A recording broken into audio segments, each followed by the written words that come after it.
Erin Marsh and Kathryn Goins are going to share with us about their recent mission trip to the Amazon. And so we want to hear from them. If y'all don't know, they're a couple of our I guess, our staff kids. They're parents on staff here, and we want to hear from them what God did in their trip to the Amazon mission.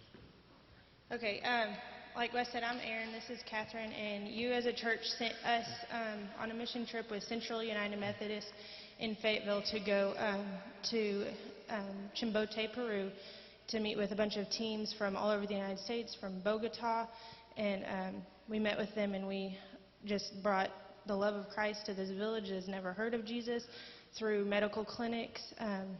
These people don't have any access to doctors or anything like that, so we got to pour into their lives and help their medical needs while also speaking life into them through crusades at night. We had some church services where Pastor Jaime spoke at night, and just a lot of the people in this village gave their life to Christ. And just mainly just want to say thank you all so much for sending us. Y'all truly were the funnels that God poured through to these people, just because we couldn't have gone without y'all's prayers and your financial support. So that's just the main thing. Thank you so much. I'm shaking, sorry. I'm just going to give my little testimony that I was going on this trip, and I was going to work with the children. I'm a teacher. I've always worked with children. I love children, and I just knew, oh, that's why you're calling me, God. I'm going to work with children. You're going to let me use my gifts. So I'm going to be using my gifts.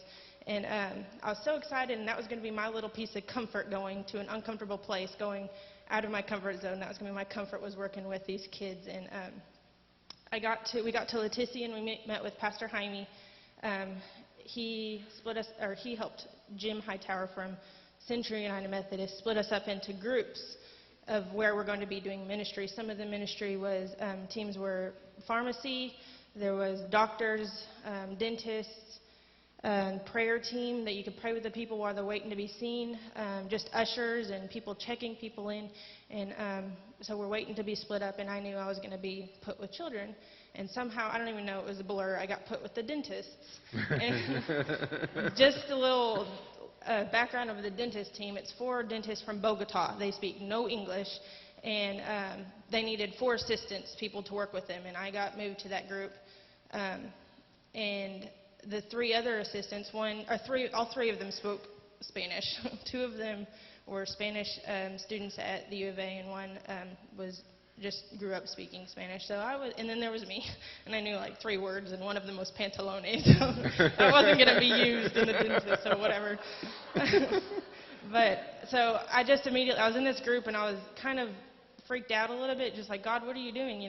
My ministry is with kids. I don't know anything about dentistry. I'm not good with talking to people that don't speak my language. So I just immediately just prayed and said, God, just use me in spite of, even though my ministry is somewhere else and my gifts are somewhere else, Lord, just use me even though I'm not qualified at all for this. And I just wanted to be obedient and willing, knowing that I was put where God intended for me. And that's exactly what God did. I can't really say a specific thing, but God, it was just awesome that God used me, and I learned so much Spanish and had this language with my dentist partner that, we just kind of made up our own language. And I was just blessed to see God use me in spite of not being qualified, and He qualified me just because I was obedient.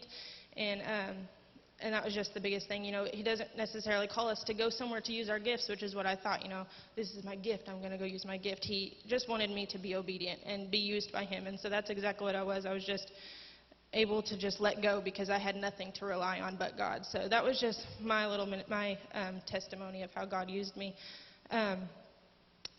Before Kat's going to share her little testimony, but I just want all of y'all to pray and think about, we're going to take a bigger group next year. Kathryn, I, and Gina Malden went this year, and we're going to take a bigger group from Heritage, and we just want y'all to pray and think, if this is something, if you're a dentist, if you're a pharmacist, if you're an eye doctor, or any kind of medical pharmacist or anything, or if you're not, you're called to missions, just pray about going on this group with us next year, because it is awesome just to see what God does.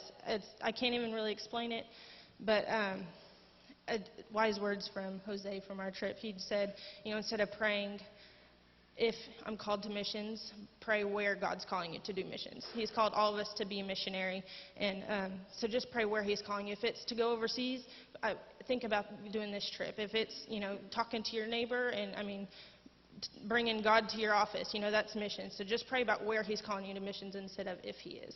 So, okay, Kat's going to.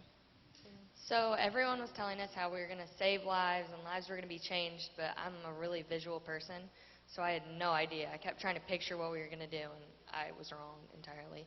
But we did save lives. We actually saved 2 children's lives. If we hadn't been there, we don't really know how much longer they would have made it. One kid had a flesh-eating disease, and another had parasites in her eyes and was blind. So that was cool that I personally didn't do anything because, I'm not really qualified to help with that kind of stuff. But the fact that our group was there just when they needed to be and we saved these lives. But it was more than that. We saved their lives spiritually. Well, we didn't, God did. But we were there, and during these crusades, every night there were more people asking to be prayed over. And I just had this I've never really had that desire to go up and be like, hey, I need to pray with you to a stranger. But it was just, since it wasn't forced or anything, I just wanted to pray on every single person, and that there was no time for that, but I wanted to. And then, so we saved their lives that way, and then at the end of the week, we had weddings and baptisms. And it was so cool to see these people that had never even heard of Jesus, that wanted to give their life to Jesus and wanted to be baptized and start a new life. But then we also had 4 couples that just wanted to get married. And we live in a world where weddings are $30,000 affairs, and it's just this big to-do, and you kind of lose the whole purpose of actually getting married.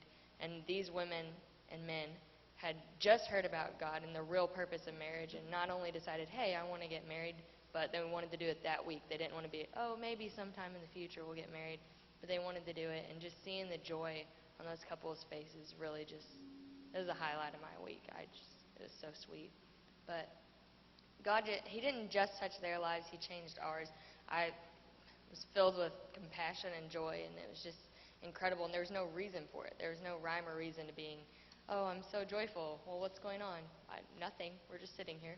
So that was pretty cool. But I can't wait for next year, so seriously, pray about it. We're going to be coming back for you.